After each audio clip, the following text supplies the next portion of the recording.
Brian. And I'm Reggie. And this is R&B Talks. Oh my God. Sorry, I have to sing it, man. No, you don't. I do. It's just Either that or we hire a singer. You know any good R&B singers? Yeah, I know a lot of R&B singers. I mean, like that will show up and sing our intro. No. Okay. Well, see, then you don't really have what I need, man. We're not associated with the music genre of R&B, Brian. Only significance is the letters. Says you. This is far from rhythm and blues, bro. Every time I go home, I sing Al Green all the way home. Okay, well, not well. That's good. We'll make sure we record that at some point. That's going to be an episode. I don't do Al Brian Green justice. Sings R&B coming at you. No, we're gonna pass on that. We want to gain viewers. We don't want to lose viewers. That's true. You know. So, Reggie. No. I'm done with this how's your week nonsense. So you didn't have a good week? Is what you're saying? All right. No. Let's move on, shall we? Here's what I want to ask today, dude. Okay. Not how was your week, but besides our topic for the day, what has been on your mind this week? Ooh. Communication has been on my mind this week. A worthy subject matter. Communication has been heavy. And in what manner? Heavily draped upon me in several manners. Okay. As I am currently attempting to change my personal dynamic within my home a little bit to be a little more thought leading before I speak, right? I don't tend to just shoot stuff out of my rear, but there are times that I need to stop and think for a little bit. But also communication in leadership has been a big thing on my mind as of late. I realized something the other day that being a good leader is not helping others, it's asking for help. Yeah. And trying to rearrange dynamics and listening to people conversate and talk and trying to understand other people's dynamics. And, our conversation Tuesday night was I walked away from that conversation with a lot of insights. One of the things that's been, something I'm trying to reconstruct is how I respond. You know what I mean? Which is critical. Not necessarily what I say, but the manner with which I say it. Okay. I've dealt with this quite a bit. Because generally speaking, if you don't know me personally, if whatever I say can come off as two things, either condescending, it can come off as arrogant, abrupt, gruff is a good term. But I guess I'm at the point where not that I don't care, but I'm less affected by someone interpreting it poorly. Unless I really had an intent of something of a tone that it did not get through, right? Because I've been in leadership now in corporate America for a while. And it's very difficult sometimes to communicate, and especially in where I'm at, where I have to go across the globe, and communicate to all these different cultures and geographical stuff where, there is certain things that it's not going to be the same. It's not going to be the same. And people, the last time I took this stupid management class, all these people are like, oh, people are pretty much the same across the globe. Well, yeah, but they don't have the same culture, and the same things you say from one thing to another will be interpreted differently, or the order of which you say some things. And for instance, in Japan, if you don't show respect and honor to the person that you're talking to, forget it. There's nothing you will say. You will just be a the white guy or American gringo, whatever you want to call it, that is the guy gene. That's it. That's all you'll ever be, right? Well, one thing I've noticed, and I've always kind of noticed this dynamic, but especially as of late, is there are leaders and authorities. Now, that's two different things, right? Like, I've known people who are CEOs, presidents of companies, that are authorities. So you do what they say because they have authority over you, but you wouldn't follow them, right? And I've known people who are at the lowest level of the company who are leaders because they look to not only set the example, but they look to help the people to the right and the left, right? Well, so yeah, I mean, you have, but I don't think I would quantify it as there's a difference between authority and leadership. I think it's intertwined when you do it well. Okay, that is true, right? I would definitely agree with that. In my own position, I'm fortunate that I was established as a go-to SME guy for the company before I ever became in management. Mm-hmm. So I didn't really have to work to like come in someplace new and establish myself as a thought leader or a subject matter expert or that I didn't know what I was doing. It was actually just, I already had my cred built up from technical stuff. Mm-hmm. People just didn't know if I was going to be an appropriate leader or not for the group. And it turns out that it wasn't hard to transition that. Now I had other leadership stuff that I'd done early on in my life through churches and different organizations, whatever. So it's not like I didn't have any leadership experience anyway, but we're called, let me say that leadership is a calling. It's a biblical calling. I mean, there's titles for it like pastor and elder, but there's also too, I think it's a masculine calling. Well, it is very much a masculine one, but what I'm saying is it's not just masters or pastors or elders who are called to be leaders. Like just because you're not a pastor doesn't mean your calling isn't leadership. Okay. Yeah. Just to point that out, right? I mean, you can still have a biblical calling of leadership and not be a pastor or an elder. And not to, it is a masculine. Now, not to say that the women can't be leaders, but it's a very masculine calling in a very specific sense. As in, we are as men of God called to lead. We don't always do a good job at it. But we are, right? We're called to lead our families. We're called to. Yeah. We're called to lead our communities. We're called to be leaders in a lot of different ways. We spoke about that. Yeah. And kind of what our viewpoints of the biblical man. I actually repeated this just recently every once in a while I stick my nose out there and say something on social media and I end up having to have a debate or long lengthy explanations or whatever. And it just never surprises me at what you end up getting into. For sure. Well, okay, I'll say it. There was a meme someone threw out there, and I don't even remember where I found it from. It was on Facebook. One of my friends posted this a picture of Jimmy Carter talking about how Jesus didn't ever talk directly to homosexuality. It was something like that. Okay. Yeah. It was totally ridiculous. Yeah. And okay, so here's the thing about this. Let me. I think this is going into part of our conversation, but like, I do not tolerate misinterpretation of scripture to fit somebody's idea of a lifestyle or a choice.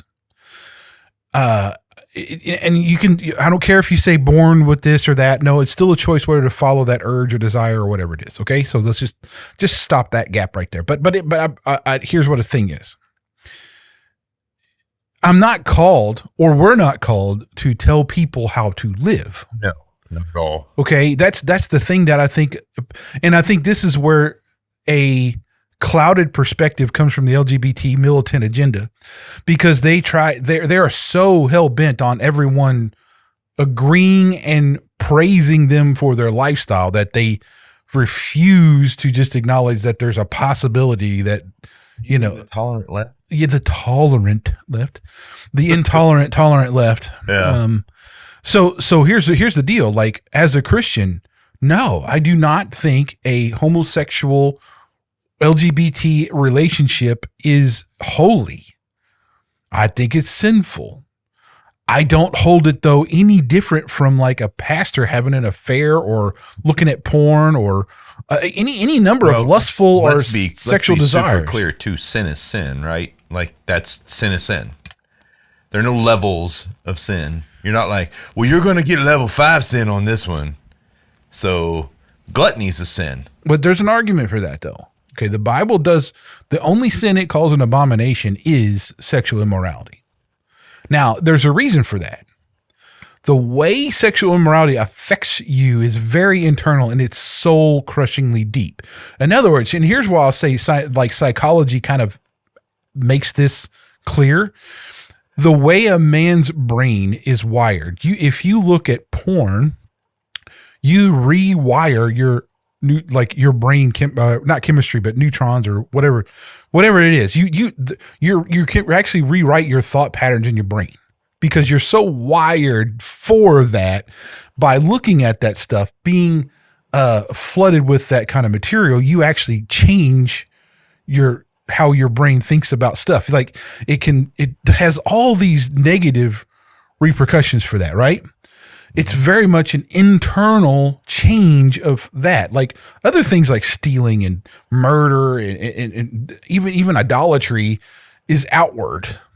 But the internal change for the sexual immorality is just different. Now, it doesn't mean it's more. It doesn't mean it's. I guess severity of it is not changed. Let me make that clear. It's not a severity thing, but it's a difference of the way you're disconnected from God. Because keep in mind, that's the whole thing sin does, is separates you from the creator of the universe. So that's what the internal sexual immorality type of sin does different than other sins. I don't know. I would argue that sins like, for a great example, would be a sin like idolatry. Like, sometimes we can be that idol. Well, addiction isn't like an idolatry. Yeah. Right. It does change you, but I'm just saying. Well, it's addiction different. does change you. It does. Some addictions can change you on a genetic level, right? So can affect the very, cells of your body. So do I think that it's definitely impactful? For sure. But I would argue that things like I are one of the things that I've really, and I'm running into it right now, this godforsaken election cycle. is this internal idolatry? This idea coming from the left that we need this internal idolatry of our body. Our bodies are more important than what we are built to do. So abortion's okay, right? Because I idolize my body and I idolize control of my body and I idolize this power that I have to control my destiny, and I'll murder to keep it. Yeah. Okay. So I am staunchly pro-life, and I mean abolitionist level pro-life. Like, I believe at the moment of conception, that is now a human being. Mm-hmm. I believe if logically and scientifically, if you try to classify that any different, then you're allowing for a logical slippery slope argument for developmental age, size, shape of definitions of a human that definitely could be applied in later stages of life. So for me, if you've classified as that DNA structure is now human, that is a human. There's no and or buts about it. That now has a intrinsic right to live. Well, I go back to what I spoke about on this before. When you create a life, that particular life, that DNA, those cells are unique in their existence. There will never be another one exactly like it. No. Not only is it a combination of you and the person that you enacted to build that with, but it's going to have its own life experiences. It's got its own plot, its own path. And when you kill that, you kill a unique being. Yeah. And to me, that's the biggest tragedy of it is how can you possibly define yourself as compassionate when you choose to strip life away from something before it has an opportunity to take its unique path going down that road? And look, yeah. And I mean, I don't want to hear the argument about like, what about if this or that? Again, I'm not going to speak about incestuous stuff or rape victim stuff because they'll speak for themselves, and they have. Yeah. And it's not up to me, but they've said that it will actually turned out to be a blessing to have this child or whatever. I don't know. I it's not up to me. I would let that let them decide that. However, that's just such a super small percentage. Yeah, that's if I'm correct, that's like about less than 1%. Yeah, no, strip that away for a minute because we're talking about 98% of the other stuff. Yeah. Well, let's talk about those. Here's my thing. What are we teaching people when we say, especially people who just go out and have promiscuous sex and get pregnant, and they're like, well, I'll just kill it. What are we teaching them about consequence? Right? What are we teaching them about responsibility? What are we teaching them about, We're not. We're literally just being like, well, just kill it. Because you are saying because of the development, because of the size, because of the age, because of the shape, because of this, you can eradicate that being. Well, and it's a mute argument anyway. It is. This whole thing, I mean, they're still beating the drum about this whole Roe versus Wade thing. There are no less abortions now per capita than there was before Roe versus Wade was reversed. So whatever this argument is that you're having about abortion rights and all these things that are going on, guess what? It's empty. It doesn't have any merit. It's an argument of position and position only. They do not tolerate the freedom for a state to make that choice themselves, to legislate that. And let me be choice. clear, just like I think the state should decide on things like the legalization of marijuana. Yeah. Just like I think the state should decide on certain levels of criminality and how they should be punished. I think the state should decide, if you have a state that's 90% conservative and 10%, sorry, you can always move to a state that has a heavier liberal side if you want. Here's the thing about, this is something else that bothers me too, and we're going to get into this. This is part of that thought I had the other night when I was leaving, and I'm going to go ahead and break the bubble. Tonight we're talking about tolerance. Yep. And you and I were talking about people misunderstanding what tolerance is. Correct. Well, I think the birth of what I'm about to say was in the word I just used, misunderstanding.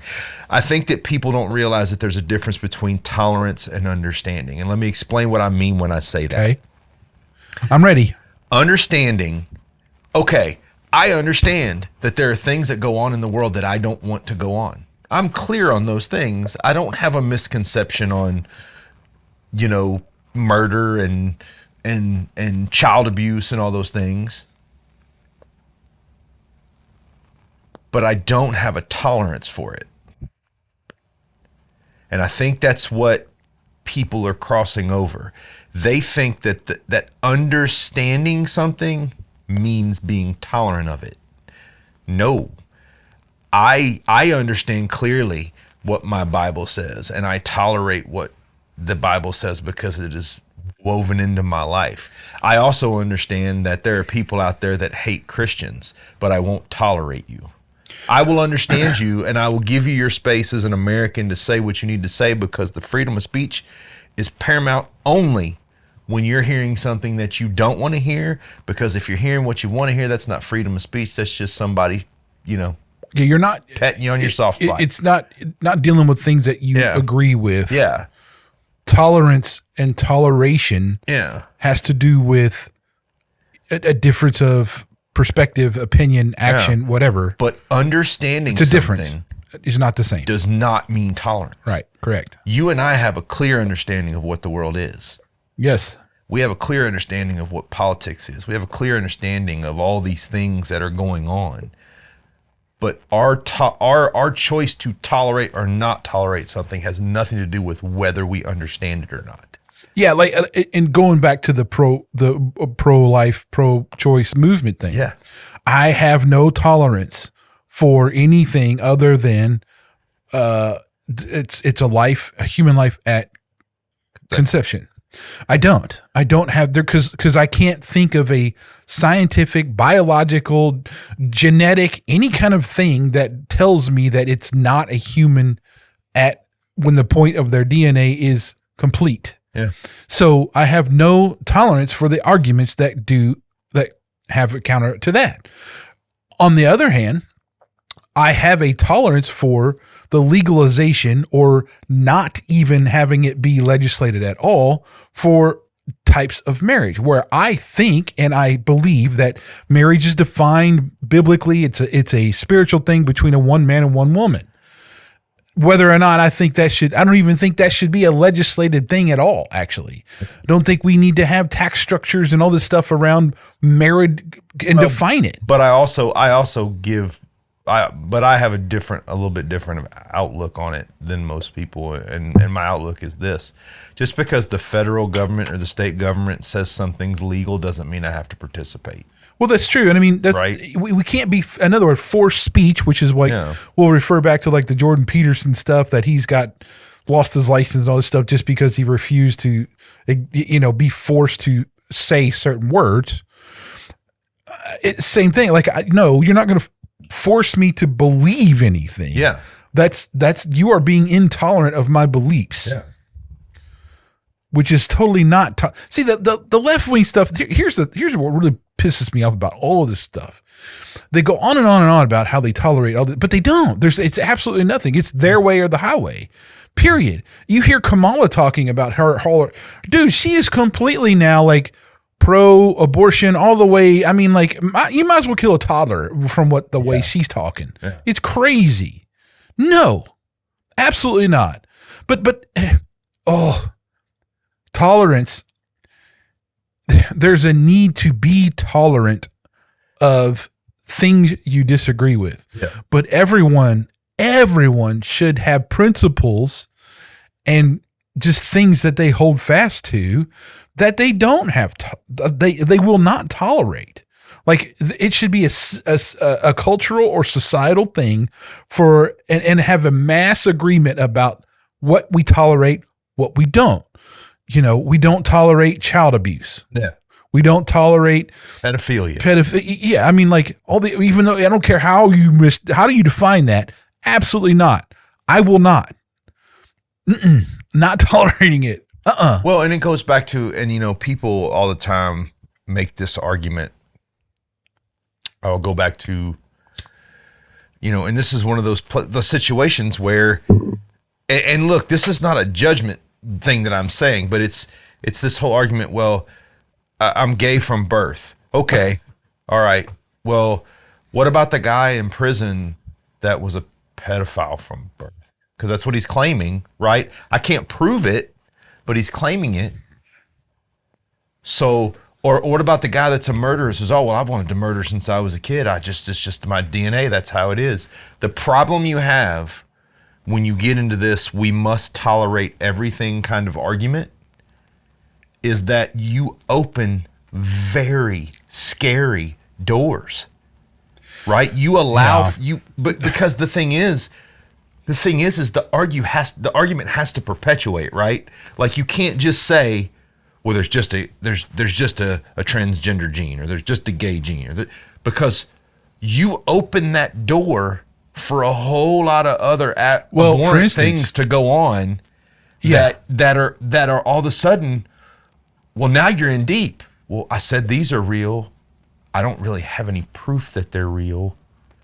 but now I don't want to be intolerant of this guy who's telling me, he was born a pedophile, so maybe he's right too, or I don't, or this woman told me that she was a born murderer. I can't hold that against her. That's who she is. Yes. It's a very scary, just dark black hole that we open up. For instance, psychopathy. You can be born as a psychopath. Yeah. Your whole life can be led as a psychopath. Yep. Now, you can learn to understand that and live with that. Yep. But you don't go necessarily learn that it's very hard for those kind of people to not be narcissistic and everything. I mean, because there's no emotion. Because that's part of that's what I mean. So like, just a, but you wouldn't tolerate a psychopath going off on a rampage. No. Well, they were born like that. It doesn't matter. Well, an addict. Some people are born more attuned to be an addict or others. I'm gonna probably get a lot of hate for what I'm about to say, and I don't say this because I don't believe that alcoholism and drug addiction is a genetic disease, and here's why I say that. I didn't say that, by the way. But I'm going kind of down that road you're going, where nobody ever fills a needle up with cancer and injects it on purpose. There's a point where you have to choose to take that drink. Now, am I saying that doesn't become a disease of addiction as it grows? Absolutely, it does. It's been proven that alcohol can change your genetic. It can make genetic modifications stronger than cancer and all the other major diseases out there for certain people. So yes, there is a point in your journey with drugs and alcohol that you become addicted and addiction becomes the disease. But it's still a choice. But it's still a choice. But, okay. Nobody chooses to have MS, right? Yeah. So, well, I know, but like... that's why I struggle with that part of addiction. I don't struggle with the fact that addiction is a disease and there are addicts out there. What I struggle with is when people go, well, they couldn't help it. No, you made a choice. Well, yeah, I agree. And but the point being is that everybody's born with some kind of thing. Mm-hmm. No one's born with a perfect like genetic code where they have no inclinations to things that are wrong. Like, I'm a guy. I was born very much a guy, and I have a strong lustful tendency. That does not mean, but genetically, that I'm allowed to go just have sex with whatever woman I want to. It's not. That's not okay. It's not okay to fulfill my innate internal lustful desires however and whenever I want. That is not okay. It's not. That's what I mean. Like I love freaking junk food and all that stuff. Well, it's my choice. It's not. You could say I'm genetically wired to more like this stuff by how I was raised and what we grew up on and blah blah blah. But we can still choose. It's not still to. A choice to follow those things. And besides all that, there are so many thousands and thousands and thousands of people who have stories of overcoming things when they became they found Christ and became followers of him. And there's all kinds of addictions and lifestyles and everything else that are overcome by this. Now, that would not exist if there wasn't a way out from those choices. Yeah. There's even I forgot his name, Albert something. He wrote a book and did some speaking theories about does God hate gay people and it's fantastic because he actually says I struggle with same-sex attraction. But he writes he's an expert on it, dude. He goes through the whole thing about how blah, blah, blah. And I mean, but at the end of the day, again, it's not up to me. And this goes back to your communication thing too. I don't necessarily in other words, I guess I tolerate their lifestyle to the point where I don't feel like they need to be criminalized or anything like that, right? Yeah. But and I don't think and I tolerate it enough to where I don't feel like it's my job to tell them and force them how to live. What I don't tolerate is when somebody takes the word of God and twists it to try to make that whatever it is. It's not just LGBT stuff. It's like whatever it is. Yeah. And make that sound like it's biblically okay. That I will not tolerate, right? So how I communicate that is different from a place of superiority or whatever, because it's not. It's just like, hey, if you really want to know what the Bible says about this, I'm all about it. That doesn't mean I'm going to hate you or like, I'm not going to condemn you. That's not it. I'll just explain to you exactly how Jesus approached it, how the Old Testament approached it, how they're both connected. And if that helps you out towards your goal of learning about Christ and getting closer to him, then that's what it's supposed to do. That's it. Like there's no hate in me for anybody. No, I mean, like, I don't care. Like, you are not affecting me. I mean, we went through about the affection stuff, but you are not affecting me directly enough with whatever you do in your privacy of your home that I'm going to sit there and be like, no, you have to stop that. And for me to like do something about it. No, it's done. It's not bothering me. It's not done to do that. I'm tolerating that. Right. Well, I mean, it's just very much for me. Tolerance is this. First of all, let's start with this. I want to read to you, the definition. I want to read you a couple of definitions of the word tolerance. Let's start with the dictionary, Oxford Language Dictionary of the word tolerance. What year dictionary though? This is actually the current one. Okay. The ability or willingness to tolerate something, in particular, the existence of opinions or behaviors that one does not necessarily agree with. For example, the tolerance of corruption, the tolerance of religion is listed uniquely. The capacity to endure continued subjection to something, especially a drug, a transplant, an antigen, an environmental condition, or an adverse reaction. That's the current definition of tolerance in our Oxford Dictionary, the most current version. Now, let's go to what is the political theory of toleration. This one's very interesting. This is from lept.com. You can go there. They do a lot. They talk a lot about tolerance. It's actually just it's like a website all about tolerance. It's like it just talks about religious tolerance, all the things. It says the idea of political toleration begins from the claim that the diverse individuals will come to tolerate one another by developing what Rawls called overlapping consensus. The individuals and groups with diverse metaphysical views or comprehensive schemes will find reasons to agree about certain principles of justice, which means essentially what our government should be doing. Right? Yeah. I don't like your view, you don't like mine, but we have to reach a consensus of agreement that is in the best interest of everyone, right? Yeah, we're demonstrating our tolerance by meeting in the middle. Yeah. But I don't like that at all. I don't either, but if our government worked that way, it'd be a lot better. Anyway, now the Bible defines tolerance as having sympathy or indulgence for beliefs or practices that differ from one's own. It involves accepting others even when you disagree with them and loving them in the name and love and respect, and in the name of love, in the name of God and love, and in respect for humanity which God created. That is a biblical definition of tolerance. Okay. So that being said, that's a perfect example of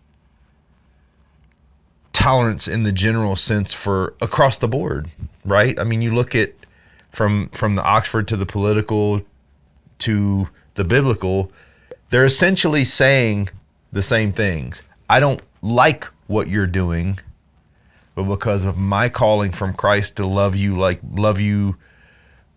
like a brother, I'm going to tolerate your behavior and still attempt to bring a vision of Christ and an example of Christ into your life.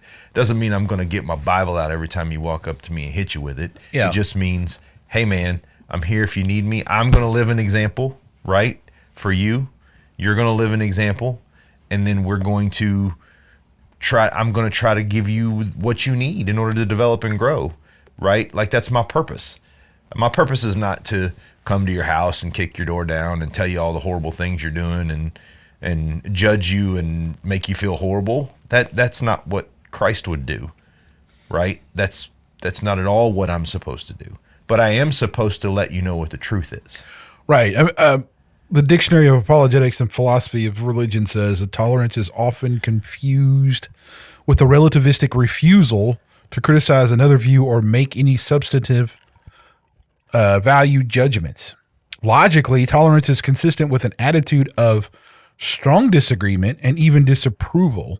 There are many views I may tolerate in the sense that I think people should be allowed to hold them, that I think are mistaken or harmful. Tolerance is also sometimes confused with respect, but the two attitudes are distinct. Yes. I may respect a committed political rebel, even though I do not tolerate his behavior. Yeah. I may tolerate people whom I do not respect at all. An example would be Robert Kennedy. I respect Robert Kennedy for his stance on health. I agree with him on that, but I do not agree with him on a lot of his economic and social politics. I believe that he is wrong in those areas, but I still hold respect for and tolerate his beliefs. And there are certain things that he says that I do agree with, right? But here's where this really all kind of crests, right? This is where discourse has gone wrong. I remember a time, it's one of the few great memories I have of when I was a kid was when my grandfather and his brother, and they had a cousin, would sit around the table. And my grandfather is a staunch Republican, very, very hard right. His brother is an old school Kennedy Democrat. Yeah. And the cousin I don't really think he had a view, but they could sit around that table and have a discussion for hours and talk about the things that they disagreed with. None of them had the same view, but still get up, walk away, shake hands, and love each other and respect each other and be ready to come back in a couple of weeks and have another discussion, right? But and I know that it sounds a lot like we beat up on the left. It really does. And they deserve it. But the blazing white hot example of intolerance right now is the left. Oh, we're not going to give you guys the ability to decide for yourselves. We want the federal government to take over and decide for us. Oh, you don't agree with my lifestyle? Then you're a bigot. No, I don't. Read the definition of the word bigot. And along with that goes this whole evacuation of the definition of words. Oh yeah. Like bigot and just racist. We don't need those. Like we'll use them, but we're just going to use them wrong all the time. We're going to apply them in the worst possible scenarios and in all the wrong phrases. And listen to Harris.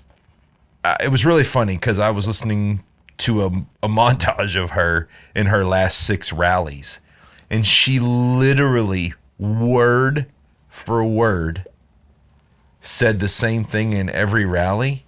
And if you listen closely,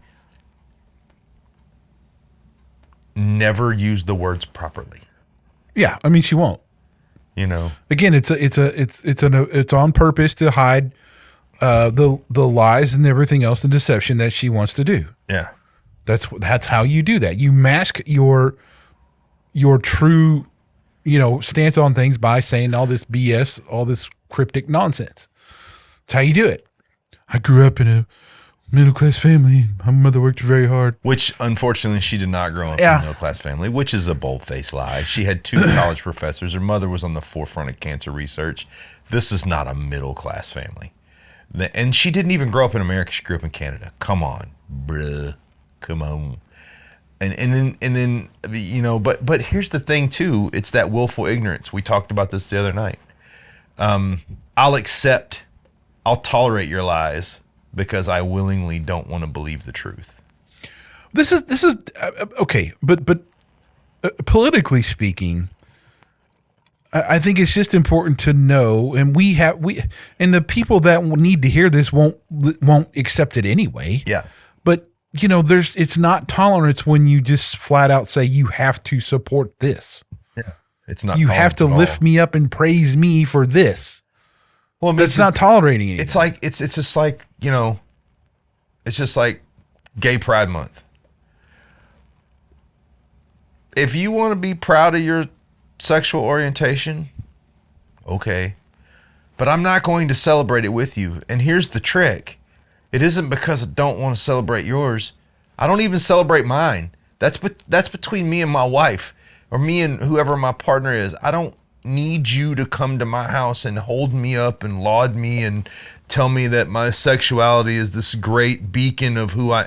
No, that's very private for me and for my wife and those things, right? Like this is how disastrous this has become, right? Well, it's exactly. It's become this fireball of a train wreck that, you know, you can't even watch anymore because it's just too much. Like, you know, when I go out into the world now, I find myself avoiding certain things and avoiding certain places because I just don't. It's not that I don't want you to do something. I just don't want you to think I need to participate in it with you. Yeah, I mean, look, you know, we have freedom of speech, freedom of religion for a reason. We have all these freedoms, on purpose. Like it's because we're supposed to be free to be our own person and have our own mind, to have our own thoughts and to do what we want to do. Right? I mean, without hurting people. Well, and it's so in the outrage culture, right? Like, here's the thing. I'll say it. If you don't like what Reggie and I are saying, turn us off. Go do something else. If you don't like Jordan Peterson, don't listen to him. If you don't like Barack Obama, don't listen to him. If you don't like... Here's the thing. Any number of things. You have a choice as to what you allow in. So this fake outrage culture where you are creating things to be outraged about, well, I can't believe the intolerance of transgender people. First of all, let's talk about the fact that that's less than 1% of the actual population. Okay, it was until lately, and that number, you know what, though, has Reggie? That's not, no. It's and I don't think it's going to last. I think so this either. is like, you know, I hate to say this, but I think this is the big. I think it's a trend. Well, I could really be popular if I told people that I was, yeah. Well, I agree. And now you're seeing people who transitioned over the last 5 years pouring out saying, shouldn't have done it. It was just a phase. Had bad advice.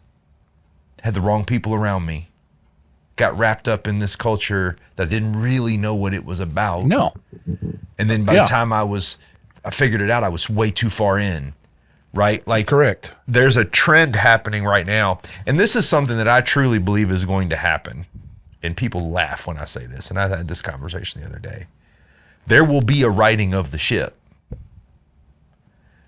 Now, it might not be for 3 years. It might not be for 5 years. But there will be a righting of the ship where all of this nonsense will be realized and known for exactly what it is. And then all of a sudden, you're going to have all these people who have committed into these lifestyles and committed into this outrage culture that are going to be standing there empty.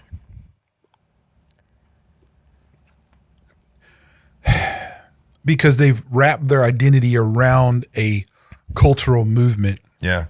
And not around anything substantial. Yeah. Again, we talked about identity. It's critical for us, for anybody to root your identity in things that are not superficial, or just not fads or whatever. And you can say, well, I've felt like this all my life. Okay. Yeah. It doesn't mean it's right. It really, again, that does not equal right or wrong. That One of the funniest things I've seen, and this is just an example. There was it was something like Dr. Phil. It may not have been Dr. Phil. I don't know. But there was an actual psychologist on there, and he was talking with a guy who was transitioning to be a woman. And he goes, so how long have you known? And he goes, well, since I was an infant, since I was a baby, I've known. Since I was a toddler. And he goes, okay. He goes, so, that's so clear for you. And he goes, yeah. And he goes, well, can I ask you some questions? And he began to ask him questions about when he was a toddler. And the guy was like, you have no recallable memory of any of these things. The first time your mother held you, the first time you spoke, the first time. He goes, you can't remember any of those things, but you can remember being a toddler, waddling around your house, not able to clearly speak yet, but understanding clearly that you were in the wrong body. Yeah, even understanding what that even means. He goes, this is the flaw, right, in the logic of this is, well, when I was in elementary school, I can't even remember elementary school. How are you going to tell me that you so vividly remember your third or fourth grade year? But I bet you if I asked you to tell me what you had to eat for dinner every day this week, you couldn't tell me. Yeah. So there's this, it's just so dramatic and so overspoken. And so, hey, just say you don't want to be a guy right now. That's all you got to say. That's just as valid, right? I mean, to me, it's delusional, and I still think it's a mental disease. Well, I mean, body dysmorphia is in the D. Yeah, I mean, but psychological research and practices have been taken over by the political agenda. Yeah. But I digress. Okay. Anyway, sorry. So the one thing I want to touch on here. There was an article I found called "The Failure of Tolerance at Stanford." Mm-hmm. Okay. So basically what happened is they Stanford designed its curriculum and its faculty and its policies around this whole theme of political correctness. Mm-hmm. Okay. It was disaster. They actually I'll quote it, abysmal failure. Okay. There was two graduates who documented the failure pretty much. Black students were blacklisted by their peers because they befriended white students, and a male excluded from an all-female feminist studies class by the other students. What became apparent at Stanford was the degree to which multiculturalism issued in gross tolerance, even though it ostentatiously marched under the banner of tolerance. Issued in gross intolerance, even though it ostentatiously marched under the banner of tolerance. Yep. Right? So, I mean, it doesn't work. Now, here's what I'll say too. Okay. This is about the whole tolerance thing. And it kind of goes into all kinds of stuff with, whether we talk about systematic racism and, all this other nonsense. Like we are, no one is like me and you. Okay. We are not equal. We're not equal. No. There's some things I vastly do or can do or whatever different or better than you, yeah. Poorlier than you, whatever. You do things the same way, right? Yep. We are not equal. Nor have I ever expected us to be equal. No. And that's just, we're two Caucasian Christian males sitting in the Midwestern United States, and we're not equal. And we're supposed to be, right? No, we're not. We are not supposed to be equal. So how can we sit there and do all this nonsense about equilibriums and equality and everything else when even when we're from kind of same stuff and blah, blah, blah, we're not even equal. So it makes no sense whatsoever to extrapolate all this nonsense out and to try to say we're going to be so tolerating of all this stuff. And then you end up just being intolerant because it opens it up to all kind. You can't say stuff that's on your mind. You're restricted. So then you're not tolerant at that point. Yeah. Anyway, I hate this. It's like, and the other thing too, another great example of tolerance was here recently at the Kamala Harris rally, where somebody yells out, "Christ is King, Jesus is Lord." You're at the wrong rally. That's exactly what she said, right? Yeah. Cheers erupt. Yeah. You're not tolerating a religious belief at your rally. Yeah. Now, I would say, why would you yell that out in the middle of a rally anyway? I mean, you're doing that in order to elicit some kind of reaction, obviously. Probably, yeah. Now, and they were ushered out of the rally. Yeah. Okay. That's fact. You can look it up. I'm not mistaking that at all. Right. So, and what's weird about this is that this is the first time a political party has actually made that kind of like blatant anti-Christian statement. Yeah. Clinton, but Obama. I mean, honestly, Joe Biden, I mean, they went after Christian colleges for not allowing in non-Christian teachings and studies during the Biden administration. Like there's been a pretty outright and blatant agenda against Christians. Oh, I understand that. I'm just saying, like, this is an outward spoken anti-Christian message at a political rally for president, right? Yes. That's, there's been policies and stuff. I don't disagree with that. But again, like Obama and like Clinton and Jimmy Carter, all these people have said they were Christian and they did this and they agreed to these principles and they blah, blah, blah. It's always been a thing. Because obviously there's a vast amount of Christians in the United States, so they're pandering to that anyway. Yeah. But this is the first time where we're actually seeing in a political race at a rally, so it's really a direct rebuke of yes. the Christian faith. Yeah. The same thing happens at a J.D. Vance rally, and J.D. Vance is clear. He's like, yeah, he is. He doesn't go extrapolate on anything, but it's like it was no big deal. Yeah. Right. I mean, this is appalling. Now, this is why I say I do not understand. Maybe I tolerate it. I haven't really made up my mind about this, about like Christians who just refuse to see how anti-Christian the left is right now. I think, again, going back to how I began this conversation. In the veil? Could be. I think there are a lot of Christians that are misunderstanding the difference between understanding and tolerance. Exactly. If you want to argue my beliefs with me, and I go back to, I've said this again before, I'm very blessed in the fact that I'll talk to anybody about what I believe. Doesn't matter. I'm not like you. I don't have an apologetics degree, but I will sit down and have a very open conversation. And I'm the first guy to be willing to listen to what you have to say, but you're going to have to listen to what I have to say. And what I'm finding is happening in our current church is this. Well, we just have to understand that they're misled.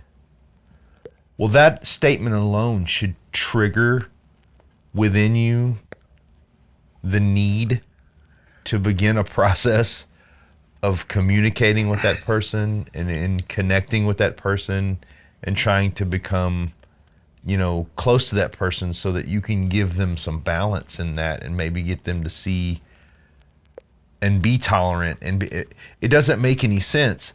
Our job as Christians, everybody wants to get into, we want to do the first and foremost, our job is the Great Commission. We are called to go and make fishers of men, period. It doesn't say make fishers of men and have a bake sale. It doesn't say make fishers of men and have Bible camp. It says that is the one thing, that is the one marching order we were given. Yeah. Right? But it's like we're afraid. Well, if we go out there, they won't like us. They're not gonna like you. And then they'll be mean to us. And then they'll say, dude, pardon me, but they were pretty mean to Christ when they beat him to near death and then stabbed him to a cross and left him there to die. I doubt you're in any danger of that because your neighbor don't like you. So how sturdy are you as a Christian if you're not willing to have that conversation? Like that tells me a lot about the strength of your actual belief is if you listen, the Pharisees are dead. We're not in Rome. And yeah, you might get yelled at, or they might call you intolerant, or they might call you a crazy person. Any number of things. But they ain't going to kill you. But I think there's a lot of this, I've seen a lot of intellectual, I would say more progressive Christian thoughts about like the political idolatry of Christian nationalism. Mm-hmm. I've read some stuff about that here recently. Christian nationalism. I mean, I would say, yeah, if you look at politics as as something that is this high woo and you bow down to it kind of stuff, then yeah, you're kind of it, but it's not the end all be all. For a Christian, especially, you should understand this. That's not it. But that doesn't mean you don't participate and have agency in who you vote for. Here's what it boils down to, Reggie. God forbid if Kamala Harris wins, we'll get another shot at it in 4 years. Mm-hmm. If Trump wins, God forbid, and all those people that don't like Trump, you'll get another shot at it in 4 years. If you are so inertly tied to the results of the presidency that you forget what you should be doing day to day, you've got a problem that you need to really deal with. I think there is caution to be had when you talk about who does become president. Well, yeah. But thankfully our government doesn't explicitly revolve around the presidency. It's not tyrannical leadership. Well, it's not supposed to be, I should say. But, you know, and here's the danger of it. There's lots of people, there's lots of very established and well-spoken like attorneys and stuff who are saying how there's already hundreds of attorneys in every state for the Kamala campaign that are already lobbying to do this and this and they're already doing all kinds of things in order to thwart the election. Yeah. So we know the election is they're trying to corrupt it as much as they can. Of course. Right? So, but we also know that on the conservative side, especially in early voting, we've had the largest turnout of early voting ever from conservatives. All I'll say though is that it doesn't matter if okay, politics is not the end all be all. The election cycle isn't the end all be all. It's not like God isn't sovereign. That doesn't change. So I mean, at the end of the day, you're supposed to pray for your leaders. Pray for the country. Pray for your communities. This is what you're supposed to do as a Christ follower, and let how God's not. There's not like anything that happens that God doesn't just say, oh, oops, I forgot that. That's not how. Especially leaders of countries and stuff. Those are appointed, and He does that. Yeah. For reasons we don't know all the reasons for this, by the way, either. But there's no. I see a lot of doom and gloom and stuff, and okay, there's some. I'm not saying all of it is invalid or that there's no cause to be concerned about, who becomes the president of the United States, because I mean, frankly, the biggest things right now to me, in my mind, are who's going to be the one to talk to the other world leaders who are nuclear powers. Yeah. And it's just like, I just can't, I think Kamala Harris is like the worst person in the world to go talk to some of these leaders. Right? I think what you see of her right now is not the real her. No, but I'm just saying, no. I think what you're seeing now is a caricature. Not even a caricature. I think you're seeing the reason she's struggling is because she is saying things that she knows are not true. And are not the things that she wants. But she's been given a script by the powers that be, and they have said, don't tell them what your true colors are. because if you do, you're probably going to lose votes. Well, keep in mind that the string pullers of the Democratic Party very much don't want a lot of. There's a lot of things, and I really believe that Epstein list is like severely important because it probably like a lot of her donors are on there. If you take Epstein and then you throw Diddy's list on top of it, I mean, come on. But anyway, so getting back to this. I truly think that tolerance, and we both would say it's misunderstood at the moment. And there are some days where it's really hard to be tolerant of a lot of things. It makes you mad. You know, if you really give a damn about things, it's hard some days to just really not, for me anyway, to not just be like so freaking angry and I'll tell you something tore I'm up. completely intolerant of. Celebrities. And let me tell you why. Okay, Julia Roberts and George Clooney and Jessica Alba and Swifty and okay, so why do you only wait until the election cycle starts to want to come save us? Where were you when people were losing their homes? You were in your home with your millions and millions of dollars lobbying to be protected. Where were you when inflation happened and families were struggling to eat? Bet you weren't struggling to eat.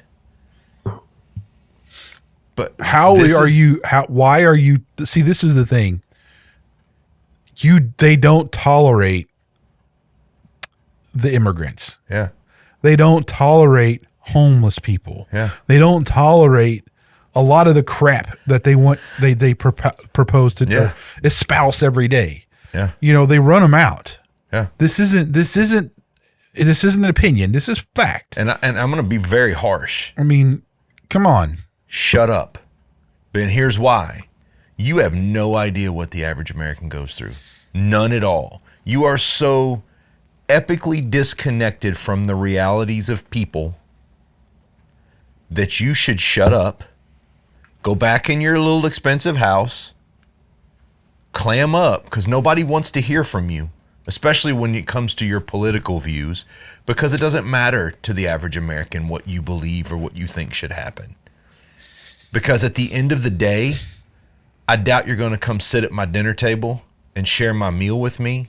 I doubt you're going to give me an opportunity to converse with you because you are on high because you idolize yourself.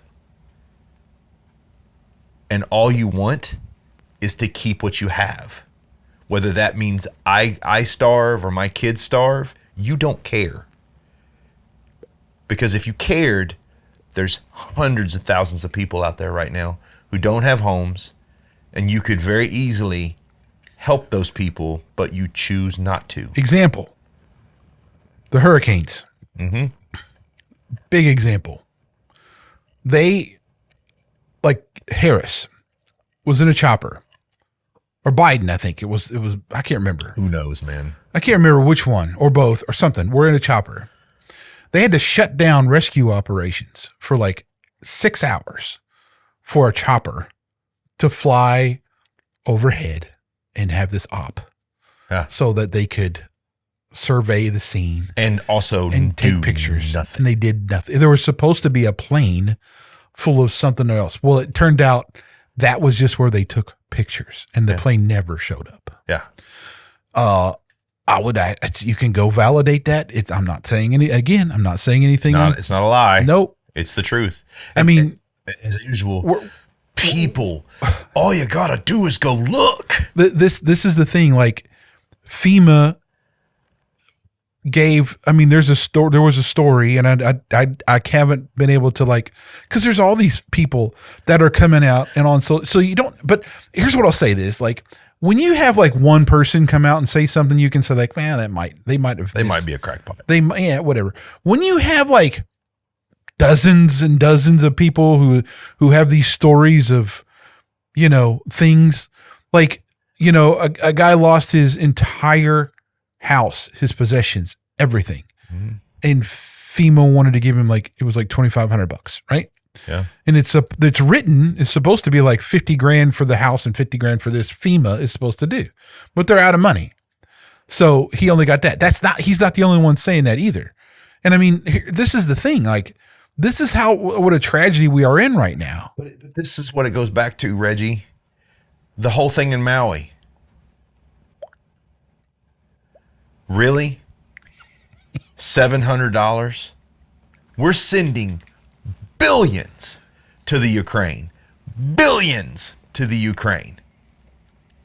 And all we could scatter up for American people who lost their homes, lost their livelihoods, lost family members was $700. Okay, now I did read somebody said, well, that was there's a provision that's the only the amount they can give in order before they have to go to congressional approval for this.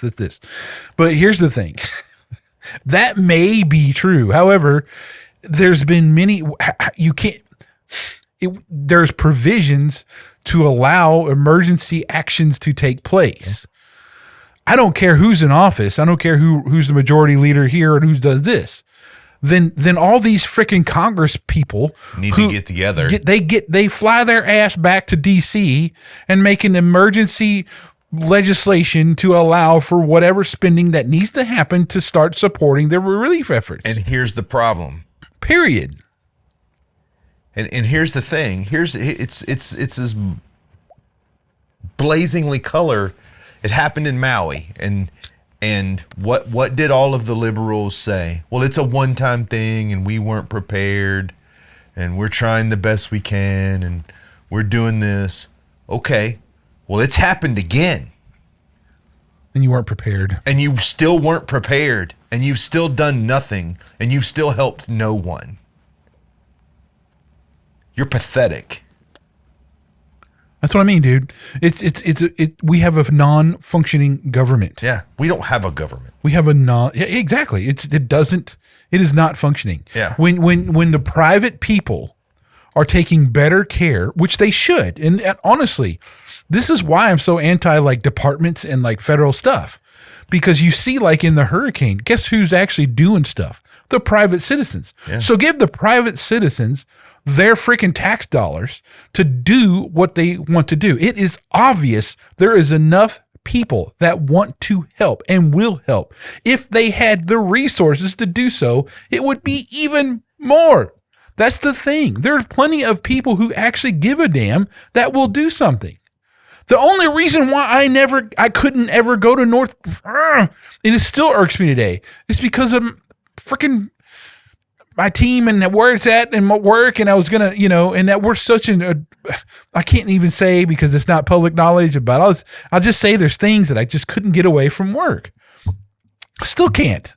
So, I mean, I'm freaking in Indiana and I was willing to go all the way over to North Carolina, down to Florida, do all kinds of stuff. Here's the problem. Come on. Here's the problem.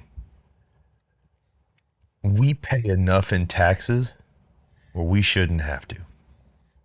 But agreed. But that's what I'm saying. Enough, if that fails, but this Ponzi scheme that we call a government, and that's what it is. Oh, keep paying us taxes, and then we'll keep taking it and spending it on crap you don't really get a chance to vote on, and you don't get a chance to talk about. And then all of a sudden we're out of money, so we're going to need to raise your taxes because we need more money. Look, this is one of those times when I would tell the American people that we need to stop being tolerant of this type of thing. We need to stop being tolerant of the taxation that we have. We need to start throwing tea back in that daggone harbor. Yeah, that's right. I mean, this is insane. We're seeing how misappropriated our funds are. We're seeing how we're giving money to freaking terrorists. I mean, come on. Again, this is a $40 trillion in the hole. And 85% of that $40 trillion is owed to us. Again, American people. This is the people's problem. Yeah. We are the ones who can say, we will not tolerate this anymore. We do that. And one of the only ways we have agency for that is our way we can vote. Yep. Again, I am adamantly vehemently against the Democratic Party. If anyone is a Democrat, you will not get my vote. Yeah. I do not care who is running against you. And I will vote for them. Here's why I'm adamantly against the Democratic Party. Because it's no longer the Kennedy Democratic Party. It's this. They don't make sense. It's this set fire to it and watch it burn Democratic Party. This is the same party who, when Obama's office, let that BP oil spill just blow in the freaking Gulf. Just marinate. Just blow, right. Do that, and just blah, blah, blah. It's the same party who, for the last 3.5 years, has allowed all this nonsense to happen across the globe because we have no testicles to go say anything, because we have no president. All right, are you ready? For the last 32 years, out of the last 32 years, 24 of them a Democrat has been in office. Okay? Yeah. President, right? 4 years of those, there was a Bush in office, but his vice president was Dick Cheney, who ran the country, not him. And we wound up in a forever war because Halliburton got contracts out of it. How do you not look at Dick Cheney's endorsement of Kamala Harris and go and just throw a flag? But let me point out the one nice bright light in all this. Now, again, I'm not a Trump fan. The guy is just, his ego wears me out. But for 4 years,